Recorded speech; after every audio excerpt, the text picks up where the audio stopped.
नमस्कार, किस्सा यूपी का देख रहे हैं आप और मैं हूं आपके साथ दिव्या सिंह। उत्तर प्रदेश के कानपुर में ईद की नमाज को लेकर सख्त कदम उठाए गए हैं। ईदगाह के मैदान में जगह कम होने के बाद लोग सड़कों पर नमाज अदा करते हैं, लेकिन इस बार ऐसा नहीं होगा। इस बार शहर की बड़ी ईदगाह में एक नहीं बल्कि 2 बार में ईद की नमाज अदा की जाएगी।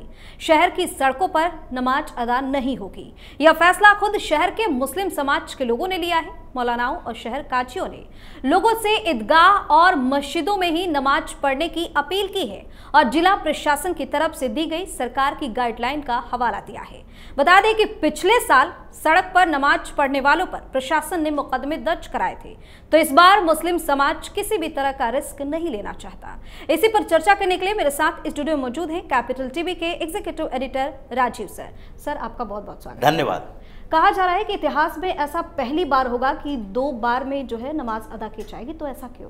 पता नहीं इतिहास ये लोग कहाँ से शुरू करते हैं, वो तो बड़ी बात नहीं है, लेकिन सबसे बड़ी बात यह है, आश्चर्य जिसे कहा जा सकता है, आश्चर्यजनक वाकया कि मुसलमानों ने खुद के लिए एक मोरल रिस्पॉन्सिबिलिटी तय की है।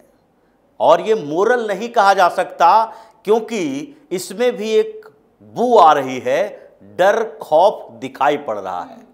क्योंकि आज तक ऐसा देखने को नहीं मिला कि इन लोगों को कानून व्यवस्था से खिलवाड़ करना हो, कानून को अपने हाथों में लेना हो, अपने ताकत का प्रदर्शन करना हो और वो चूक जाए, ऐसे पहले दिखाई पड़ रहा है। ये 2 बार नमाज अदा करना इतिहास में कैसे ये हुआ और कितने जगह पर कई बार 2 बार नमाज अदा करते हैं, ये तो इनके लिए बड़ी बात नहीं है। ऐसे भी हिंदुस्तान का मुसलमान एक दिन पीछे रहता है।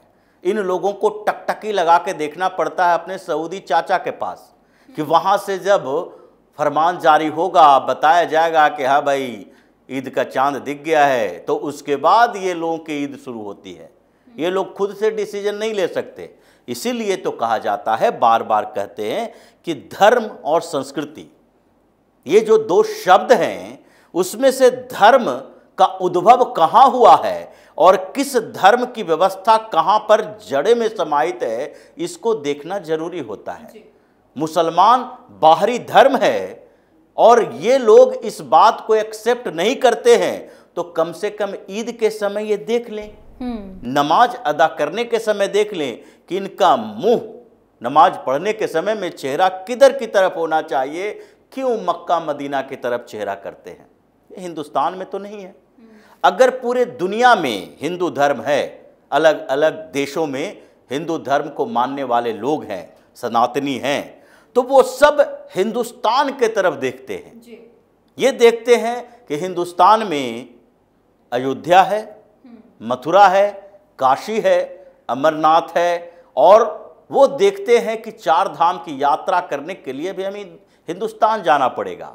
वो ये नहीं देखेंगे कि अरब में कोई जगह है जहाँ पर पवित्र हिंदू मंदिर है। ये अगर अरब के देशों में हिंदू मंदिर बनाए जा रहे हैं, तो वहाँ पर हिंदुस्तान से गए हुए या सनातन धर्म के लोगों की उपस्थिति के कारण है कि इन लोगों को इग्नोर अब नहीं किया जा सकता।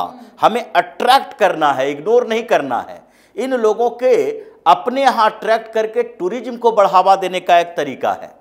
लेकिन अगर इंडिजिनस रिलीजन की बात करें कि किस धर्म के कहाँ पर उत्पत्ति हुई है, कहाँ उद्भव है और उस देश में किस धर्म की अहमियत होनी चाहिए, उसमें देख लीजिए अभी ईद आने वाला है और उसमें ये लोग कन्फ्यूज्ड हैं कि किस तारीख को होगा। इसलिए कन्फ्यूज्ड हैं कि सऊदी अरब में इस पर ज़्यादा कन्फ्यूजन नहीं है। सऊदी अरब में कन्फ्यूजन इस बात के लिए हो सकता है कि इस रात को दिखाई पड़ेगा तो इसी रात को मना लेंगे अगले दिन। लेकिन यहाँ पर तो ये कन्फ्यूजन है कि जब सऊदी अरब में दिखाई पड़ेगा, ईद मनेगा, तो उसके अगले दिन हमको मनाना पड़ेगा। यहाँ के मुसलमानों को ऐसे भी ये लोग पिछड़ा मानते हैं, अरब के मुसलमान, और इसलिए इन लोगों को यहाँ पर अपने ताकत का प्रदर्शन करके हिंदुओं के अंदर डर पैदा करना, राजनीतिक पार्टियों के अंदर इस बात का डर पैदा करना कि देखो हम एकजुट हैं।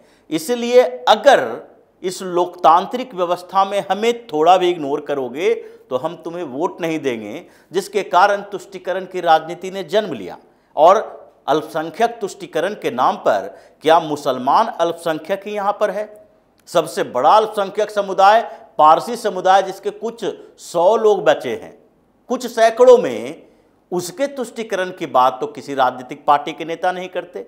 कभी राहुल गांधी के मुंह से सुना होगा, कभी अखिलेश यादव के मुंह से सुना होगा कि ये लोग पारसी समुदाय के लोगों से मुलाकात किए, उसके अधिकारों की बात किए। उन लोगों के बारे में बात करते हुए तो इन लोगों को नहीं सुना। यहां तक कि ये बौद्ध जैन के बारे में भी इतनी चर्चा नहीं करते, यहां तक कि ये सिखों के बारे में भी इतनी चर्चा नहीं करते। लेकिन पंजाब में सिर्फ सिखों के बारे में चर्चा करेंगे, जहां वो बहुसंख्यक अपने आप में है, पहले से ही है।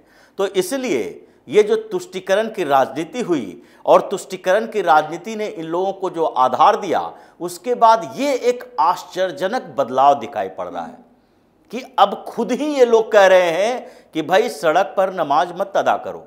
अभी तो दिल्ली में एक घटना हुई थी जहां पर ये लोग सड़क पर निकलकर नमाज पढ़ रहे थे और उसी समय दिल्ली पुलिस के कुछ जवान आ गए, इन लोगों की पिटाई की और उसके बाद वो वीडियो सामने आया। फिर पूरे हिंदुस्तान के अंदर इस बात की चर्चा करने लगे ये कुछ राजनीतिक पार्टी जो तुष्टीकरण की राजनीति करते हैं कि देखो दिल्ली पुलिस ने किस तरीके से बर्बरतापूर्ण व्यवहार किया। दिल्ली पुलिस की एक छोटी सी गलती थी, लेकिन उस गलती के कारण आप उस पूरे समुदाय की गलती को ढक नहीं सकते। अगर दिल्ली पुलिस का एक जवान नमाज पढ़ते हुए व्यक्ति को लात मारता है तो आपको यह गलती तो दिखती है, लेकिन इस गलती के आधार पर आप इस गलती को छिपा नहीं सकते कि इन लोगों को सड़क पर उतरकर नमाज पढ़ते हुए ये दिल्ली की ट्रैफिक व्यवस्था को प्रभावित करने का क्या अधिकार है। जो लोग कहीं जा रहे हैं, अस्पताल जा रहे हों, स्कूल जा रहे हों, किसी अर्जेंट काम से जा रहे हों, उनको आपके लिए रुकना पड़ता है, वो जाम में फंस जाते हैं।